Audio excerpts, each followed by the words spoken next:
Hello friends, warm welcome to our channel Vidyarthi Gyan. Friends, आज हम लोग फिर से एबीएम एडवांस बैंक मैनेजमेंट जो सीआईबी का एक पेपर है उसमें से मॉड्यूल सी में से चैप्टर नंबर 17 का पार्ट 4 देखेंगे। पार्ट 3 तक हमने ऑलरेडी देख लिया है। इस चैप्टर में हम क्या पढ़ रहे हैं? Overview of credit management. Friends, सबसे पहले हम देख लेते हैं कि कौन कौन से टॉपिक अभी तक हमने डिस्कस कर लिए हैं इस चैप्टर में। तो importance of credit and historical background in India, principles of credit, types of borrowers and types of credit, component of credit management, roles of RBI guideline in banks credit management, priority sector and MSME act 2006। यहां तक हमने देख लिया है। तो आप देख रहे हैं कितने इंपॉर्टेंट टॉपिक्स ये सब हैं। तो यदि आपने नहीं देखे हैं वीडियो तो जा करके लास्ट के वीडियो जो 3 पार्ट डले हुए हैं चैप्टर से रिलेटेड उसे आप जरूर देख लीजिए, ठीक है। अब आज जो हम पढ़ने वाले हैं वो क्या है? Common guideline for lending to MSME sector. और नेक्स्ट टॉपिक जो पढ़ेंगे वो क्रेडिट एक्सपोजर नॉर्म्स। ये दो टॉपिक आज हम पढ़ने वाले हैं। तो डिटेल में हम पढ़ेंगे, देखिए समझिए क्या है। तो सबसे पहले हम लोग समझते हैं कि कॉमन गाइडलाइंस क्या है एमएसएमई सेक्टर्स में लोन देने के लिए। फ्रेंड देखिए, issue of acknowledgement of loan application to MSME borrowers. जब भी लोन एप्लीकेशन आपके पास आता है लोन्स करने के लिए तो उसे एक्नॉलेज करना पड़ता है। ऐसे तो लास्ट के जो वीडियो में बताया गया कि प्रायोरिटी सेक्टर्स में जो आता है उसे भी आप प्रॉपर रजिस्टर मेंटेन करेंगे, रिजेक्ट कर रहे हैं, एक्सेप्ट कर रहे हैं, वो प्रॉपर रजिस्टर्ड होना चाहिए, ठीक है। रजिस्टर मेंटेन करना होता है आपको। यहां भी बोला जा रहा है कि एमएसएमई सेक्टर्स में भी यदि आप लोन एप्लीकेशंस आता है तो उसके लिए प्रॉपर एक्नॉलेजमेंट होना चाहिए एप्लीकेशंस का, ठीक है।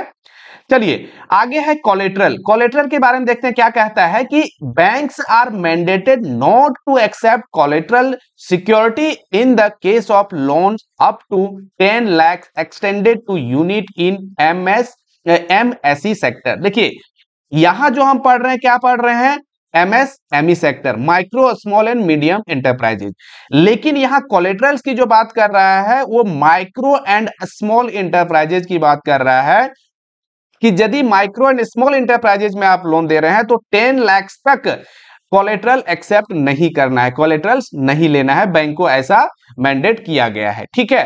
फिर आगे क्या बोल रहा है? Banks are also advised to extend collateral free loans up to 10 lakhs to all unit finance under the Prime Minister Employment Generation Program। PMEGP के केस में भी 10 लाख तक आपको नहीं लेना है कोलेटरल सिक्योरिटी, ठीक है। फिर आगे बोल रहा है यदि ट्रैक रिकॉर्ड बढ़िया हो, किसी बोरोवर का गुड ट्रैक रिकॉर्ड हो तो आप 25 लाख तक पीएमईजीपी में भी आप कोलेटरल एक्सेप्ट नहीं कर सकते, ठीक है। तो ये कोलेटरल से रिलेटेड है, ये सब पॉइंट आप याद रखिएगा, बहुत इंपॉर्टेंट है। देखिए एक टर्म्स है कंपोजिट लोन। कंपोजिट लोन क्या होता है एमएसएमई सेक्टर में, ये समझिए।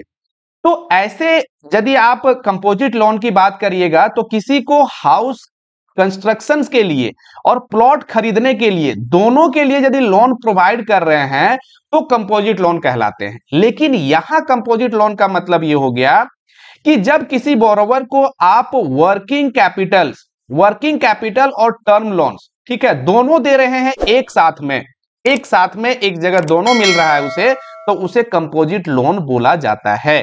और इस केस में a composite loan limit of ₹1 crore can be sanctioned by the banks to enable the MSE entrepreneurs to avail of their working capital and term loan requirement through single window। इस sectors की बात कर रहा है। Micro and small enterprises के लिए 1 करोड़ तक का जो आप लोन देंगे वो कंपोजिट लोन के केस में आप देंगे, ठीक है। ये समझ में आ गया आपको? चलिए देखिए अब अगला पॉइंट क्या है कि एमएसएमई सेक्टर्स में ही हम लोग पढ़ रहे हैं कि credit linked capital subsidy schemes, ये भी इसमें आपका लागू होता है। देखिए सबसे पहले तो आप समझ लीजिए कि ये जो CLSS है इसका मतलब क्या होता है? Credit linked capital subsidy schemes का मतलब क्या होता है? आपको पता है कि सब्सिडी जो दिए जाते हैं दो प्रकार के, या तो आप इंटरेस्ट सब्सिडी देते हैं या आप कैपिटल सब्सिडी देते हैं, ठीक है।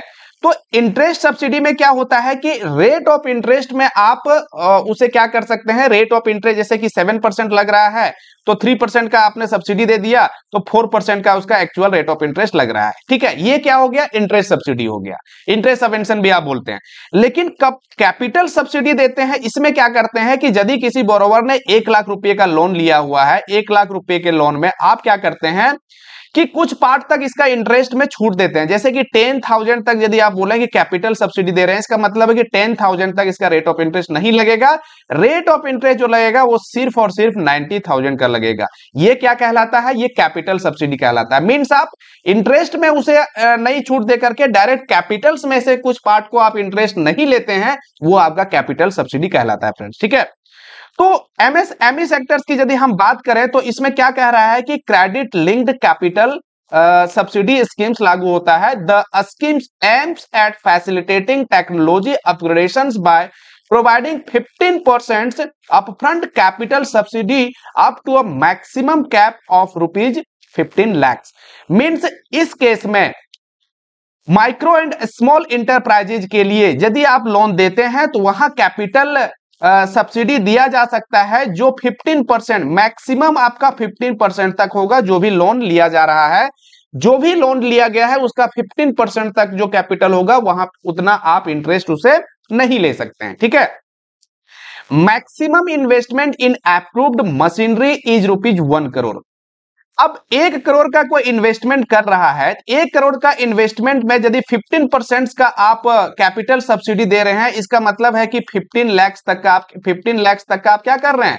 15 लाख तक का उसे छूट दे रहे हैं कैपिटल में, जिसपे उसे कोई इंटरेस्ट नहीं देना पड़ेगा। तो ये बात समझ में आई कि नहीं आई? देखिए फिर से मैं शॉर्ट में बता दूं, कैपिटल सब्सिडी मीन्स हो गया कि जब किसी बोरोवर्स जो उन्होंने लोन लिया है उसके कैपिटल के अमाउंट में कुछ अमाउंट में इंटरेस्ट को लगाते नहीं है आप, तो उस पार्ट को कैपिटल सब्सिडी का पार्ट बोला जाता है। जैसे यहाँ माइक्रो एंड स्मॉल इंटरप्राइजेज के लिए बात किया जा रहा है कि मैक्सिमम 15% तक आप कैपिटल सब्सिडी दे सकते हैं। यदि कोई 1 करोड़ का लोन लेता है तो उसे मैक्सिमम 15 लाख तक का छूट मिलेगा। मींस 15 लाख तक उसे कोई इंटरेस्ट नहीं देना पड़ेगा। ठीक है, बाकी के अमाउंट पे देना पड़ेगा। ये समझ में आ गया? चलिए आगे देखिए क्या है माइक्रो स्मॉल मीडियम इंटरप्राइजेज में जो हम लोग पढ़ रहे हैं, जनरल क्रेडिट कार्ड। क्या होता है जीसीसी? आपने नाम सुना होगा केसीसी का।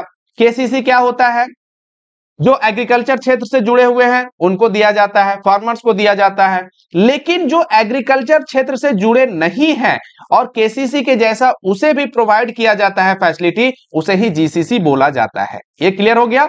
देखिए क्या कह रहा है, the objective of general credit card scheme is to increase flow of credit to individuals for entrepreneurial activity in the non farm sector. ये किसके लिए है? नॉन फार्म सेक्टर्स के लिए जब दिया जाता है ना, लोन्स प्रोवाइड किए जाते हैं।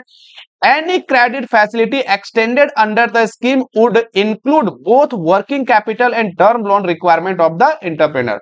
तो आप क्रेडिट फैसिलिटी जो प्रोवाइड करेंगे जीसीसी में, आप उसे सीसी फॉर्म में भी दे सकते हैं और वर्किंग कैपिटल्स के लिए डे टू डे जो उसके खर्चे हैं उसके लिए भी दे सकते हैं और टर्म लोन्स के रूप में भी दे सकते हैं। लेकिन जीसीसी होता क्या है ये आपको समझ में आ गया होगा। क्या होता है फ्रेंड्स?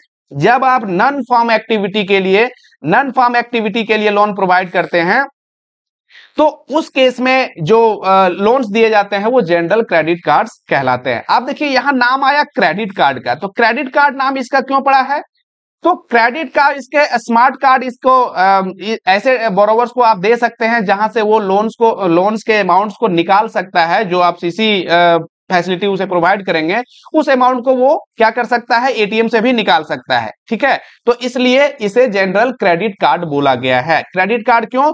क्रेडिट कार्ड का मतलब ही होता है कि जो उनका खुद का जिस समय जरूरत हो और खुद का यदि पैसा ना हो तो भी उसे जरूरत में मिल जाए, है ना, क्रेडिट बेसिस पे, उसे क्रेडिट कार्ड बोलते हैं। तो उसी तरह से जनरल क्रेडिट कार्ड मींस एक प्रकार का लोन है जो लोन के अमाउंट को वो स्मार्ट कार्ड से निकाल सकता है। तो ये आपका जनरल क्रेडिट कार्ड है। ठीक है, तो ये समझ आ गया। अब आगे देखते हैं credit exposure norms. Credit exposure norms क्या होता है? ध्यान से समझिए, बहुत इंपॉर्टेंट है। यहां से क्वेश्चन तो हर एग्जाम में, चाहे प्रमोशंस का एग्जाम हो, चाहे आपका जेआईबी का एग्जाम हो, चाहे सीआईबी का एग्जाम हो, किसी भी प्रकार का एग्जाम हो, क्रेडिट एक्सपोजर नॉर्म से क्वेश्चन देखने को मिलते ही हैं। ठीक है, समझिए क्या होता है। जब बैंक किन्हीं को, किसी बोरोवर्स को दे रहा है फंड बेस्ड, या तो फंड बेस्ड वो देगा या तो क्या करेगा? नॉन फंड बेस्ड देगा। दो प्रकार के लोन वो प्रोवाइड कर सकते हैं। ठीक है, तो यदि फंड बेस्ड वो लोन देता है, ठीक है, और non fund based loan provide करता है, ये दोनों मिला करके जो अमाउंट है वो क्रेडिट एक्सपोजर्स कहलाते हैं टोटल। ठीक है, ये टोटल क्या कहलाते हैं, टोटल क्रेडिट एक्सपोजर कहलाते हैं, मींस इतने का उन्होंने लोन प्रोवाइड किया हुआ है, ये आपका एक्सपोजर से टोटल एक्सपोजर।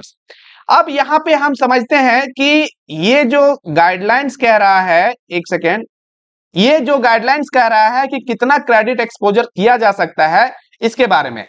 तो अच्छा, ऐसा किया क्यों जाता है, इस चीज को क्यों इसके नॉर्म्स को बनाए गए हैं क्रेडिट एक्सपोजर्स के कि कितना आप प्रोवाइड कर सकते हैं किसी बोरोवर को। तो आपको पता है कि डिफरेंट डिफरेंट सेक्टर्स के लिए डिफरेंट डिफरेंट रिस्क हो सकते हैं। अब मान लीजिए कि सेक्टर ए में आपने लोन दिया है और इसका रिस्क बहुत ज्यादा है, तो क्या होगा, आपका जो एक्सपोजर्स है वो डूब सकता है, आपका एक्सपोजर डूब सकता है, तो आप प्रॉब्लम में आ सकते हैं भाई, ठीक है। इसीलिए वो सेक्टर ए को भी देता है, सेक्टर बी को भी देता है, सेक्टर सी को भी देता है, डिफरेंट डिफरेंट सेक्टर को देता है। इसलिए उसकी सीलिंग तय की गई है कि आप इससे ज्यादा लोन्स नहीं दे सकते हैं एक सेक्टर में। ग्रुप के लिए अलग है और आपका सिंगल जो काउंटर पार्टी है उसके लिए अलग है। तो ये इसलिए तय किए जाते हैं ताकि रिस्क का क्या हो सके, कैटेगराइजेशन हो सके। देखिए, as a prudential measures aimed at better risk management and avoidance of concentrations of credit risk। concentrations means एक जगह लोन जो दे रहे हैं उस चीज को आपको अवॉइड करना है, ठीक है।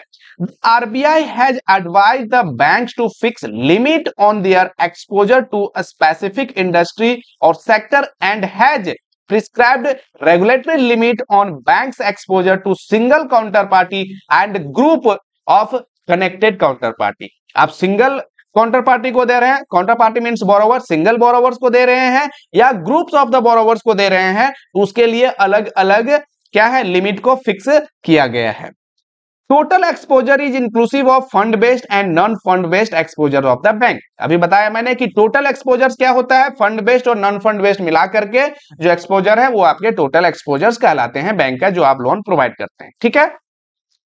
अब देखिए, यदि फॉर इंडिविजुअल और ग्रुप काउंटर पार्टी जिसमें कि एनबीएफसी आपका नहीं है, एनबीएफसी के लिए अलग से यहां पे दिया गया है, इसका अलग है। तो अभी आपको समझना है कि यदि किसी इंडिविजुअल्स के लिए दे रहे हैं मींस आप सिंगल काउंटर पार्टी को दे रहे हैं या ग्रुप काउंटर पार्टी को दे रहे हैं, तो इसके लिए कितनी सीलिंग तय की गई है। देखिए, the exposure ceiling limit are 20% of tier 1 capital in case of single counter party. In additional case, board of the bank may allow an additional 5% exposures। यदि कोई सिंगल काउंटर पार्टी है, सिंगल बोरोवर है, तो उसके लिए आप 20% जो total आपका कैपिटल फंड है, टियर 1 कैपिटल फंड, उसका आप 20% से ज्यादा नहीं दे सकते हैं किसी सिंगल बोरोवर्स को, ठीक है। लेकिन यदि यही बात करें कि बोर्ड ऑफ द बैंक यदि है वो अलाउ करता है तो मैक्सिमम ऑफ 5% और दे सकते हैं। इसका मतलब इसमें 5% आप और दे सकते हैं तो 25% हो जाएगा।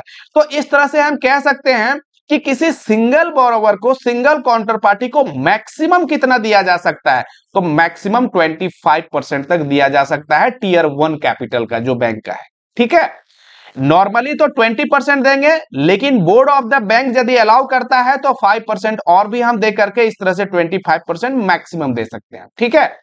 लेकिन यही यदि बात करें हम कि ग्रुप जो काउंटर पार्टी है उसको कितना देंगे, तो नॉर्मल केस में तो 25% देना है टियर 1 कैपिटल का, लेकिन वही आपका यदि बोर्ड अलाउ करता है तो 25% प्लस 5% मीन्स हम 30% तक उसे दे सकते हैं, ठीक है। तो ये पॉइंट आपका क्लियर हो जाना चाहिए, ठीक है। अब देखिए, अभी तक हमने देखा था क्या, एनबीएफसी को छोड़ करके कि एनबीएफसी इसमें इंक्लूड नहीं है। लेकिन यदि एनबीएफसी, किसी NBFC non banking financial company को भी लोन दिया जा रहा है यदि, तो भी कितना देंगे, इसके लिए सीलिंग वही है, 20% देना है नॉर्मल केस में और आपका 25 देना है ग्रुप्स के केस में, है ना। मतलब सिंगल काउंटर पार्टी यदि है तो 20% देंगे, और यदि ग्रुप ऑफ एनबीएफसी है, ग्रुप ऑफ एनबीएफसी मान लीजिए कि एनबीएफसी है, इसके एसोसिएट्स हैं, है ना, या कोई 2 एनबीएफसी मिलकर ले रहा है, तो इस केस में जो उसको लोन दिया जाएगा वो 25% तक मैक्सिमम, किसका, तो टियर 1 कैपिटल ऑफ जो बैंक होगा उस चीज का। लेकिन यहां ध्यान रखिए कि अब इसमें और इसमें क्या फर्क है, यहां भी 20% था, 25% था, है ना। यहां भी आपका 20% है सिंगल एनबीएफसी के लिए और 25% है आपका ग्रुप्स के लिए, लेकिन 5% जो एडिशनल दिया जाता था ना इसमें, इस केस में इंडिविजुअल्स और ग्रुप काउंटर पार्टीज में, वो एनबीएफसी में नहीं दिया जाता है। मींस यहां मैक्सिमम जो दिए जा सकते हैं वो आपका 20 और 25 है। ठीक है, ये समझ में आ गया। अब देखिए समझिए, ये भी बहुत ज्यादा इंपॉर्टेंट है आपके लिए कि लार्ज एक्सपोजर फ्रेमवर्क क्या होता है, LEF क्या होता है। तो जैसा अभी मैंने बताया, क्या बताया कि किसी भी बोरोवर को यदि मान लीजिए बोरोवर ये है, इसे आप 20% मैक्सिमम दे सकते हैं। कितना दे सकते हैं? मैक्सिमम 20% ऑफ टियर 1 कैपिटल दे सकते हैं जो बैंक का है। एडिशनली इसमें 5% और भी हम दे सकते हैं। जब बोर्ड अप्रूव कर दे तो मैक्सिमम कितना दे सकते हैं? 25%। नॉर्मल केस में 20%, और जब बोर्ड अप्रूव कर देता है तो 5% एक्स्ट्रा दे करके 25% एक सिंगल इंडिविजुअल को हम लोग दे सकते हैं। ठीक है, सिंगल बोरोवर्स को। समझ में आ रहा है। लेकिन यहां लार्ज एक्सपोजर फ्रेमवर्क का मतलब है कि जब किसी भी बोरोवर को यदि ये है, मान लीजिए ए बोरोवर है, इसे 10% या इससे ज्यादा 10% या इससे ज्यादा का एक्सपोजर जो इसे प्रोवाइड किया जा रहा है, क्रेडिट फैसिलिटी प्रोवाइड किया जा रहा है टियर 1 कैपिटल का, तो ऐसे जो एक्सपोजर होते हैं उसे लार्ज एक्सपोजर फ्रेमवर्क बोले जाते हैं। समझ में आई बात? क्या मैंने कहा कि यदि किसी बोरोवर को 10% या उससे ज्यादा प्रोवाइड किया जा रहा है, टियर 1 कैपिटल जितना है बैंक का, उसका 10% या उससे ज्यादा यदि क्रेडिट फैसिलिटी किसी एक सिंगल बोरोवर्स को प्रोवाइड किया जा रहा है, तो वैसे जो फैसिलिटी, वैसे जो एक्सपोजर हैं, वैसे लार्ज एक्सपोजर फ्रेमवर्क बोला जाता है। ठीक है, और ऐसे जो लोन दिए जाते हैं वो आरबीआई को इन्फॉर्म किया जाता है। समझिए क्या कह रहा है, RBI has issued guidelines on large exposure framework LEF implemented with effect with from 1/4/2019। Large exposures is defined as the sum of all exposure value of the bank to a counterparty or group of connected counterparty is equal to or above 10% of tier 1 capital. Bank have to report large exposure borrowers to RBI. जो मैंने बताया वही चीज लिखा हुआ है कि आप किसी सिंगल काउंटर पार्टी को या ग्रुप को, दोनों को 10% ऑफ टियर कैपिटल से ज्यादा देते हैं तो वैसे एक्सपोजर लार्ज एक्सपोजर फ्रेमवर्क कहलाते हैं, और इस प्रकार के जो लोन दिए जाते हैं वो आरबीआई को इन्फॉर्म किया जाता है। ठीक है, अब देखिए, अब अभी तक हमने क्या पढ़ा कि कितना मैक्सिमम किसी को दिया जा सकता है ना। किस केस में आपका जो एक्सपोजर नॉर्म है उसके लिए सीलिंग फिक्स की गई है।